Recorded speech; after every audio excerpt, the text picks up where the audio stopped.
αχιόλουθε, υψωμένα, δρόμοι αδιέξοδοι, κησέδες επικύρωσης, εθελούσιας απομόνωσης, ζητοκραυγάζονται σκοφάλαλοι, γυάλινες αυλαίες που αρνούνται να πέσουν, φιλόδοξοι επιδοτούμενοι χειροκροτητές που αρνούνται να παύσουν. Γυάλινας ήταν μόνο τα ποτήρια μας, μονόλογοι, επισκεπτήριο σε κοινωνίες υψής της ασφαλείας. Μίλα, ο χρόνος τελειώνει. Φύλα με πίσω από το τζάμι και φεύγοντας πάστο. Την άλλη φορά θέλω να σε νιώσω, αν θα υπάρχω κι εσύ.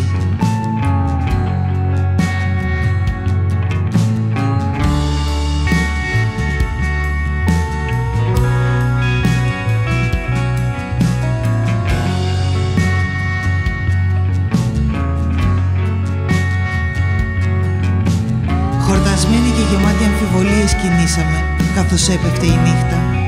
Δεν μας πήρε πολύ να σιγουρευτούμε, πιστεύοντας το ένστικτό μας. Έπρεπε να γίνει απόψε. Κρεμαστά φώτα μικρών σπιτιών με κάμαρες κρυφές που όλοι μοιράζονται, φανερώνουν μια ξεχασμένη πλευρά.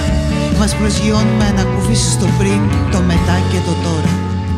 Μεσοτυχίες στέλνουν αναστηναγμούς στα έγκατα της γης, κούφιας και ακανόνιστης. Σκιές παράλληλες, ενός αθέατου μικρού θεατρικού, πάλλονται στο ρυθμό τους.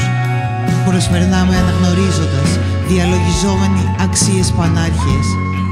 Παρκάρουμε σε μπάρες, έτοιμες να αρπάξουν φωτιά, λουσμένες στο ίδιο τους το ενόπνευμα. Κανόνες γραμμένοι συνθηματικά σε τοίχους νοπούς και ραγισμένους, θυμίζουν τουαλέτες απόγνωσης σε στρατώνες που ανθίζουν τα πτώματα. Κανόνες υγιούς διαστροφής, τσιγάρα σβησμένα σε βιταμίνη C, πρόσωπα χαρούμενα με δόντια σαπισμένα.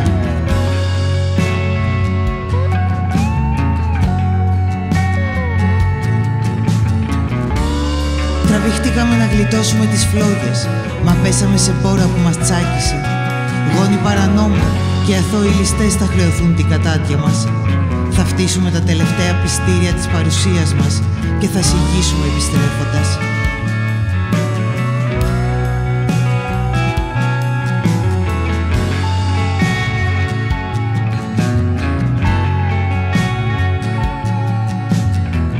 Τους στίχους που μας γέννησαν θα χαιρετίζαμε, μα τους κατάπιε κι αυτούς η βροχή.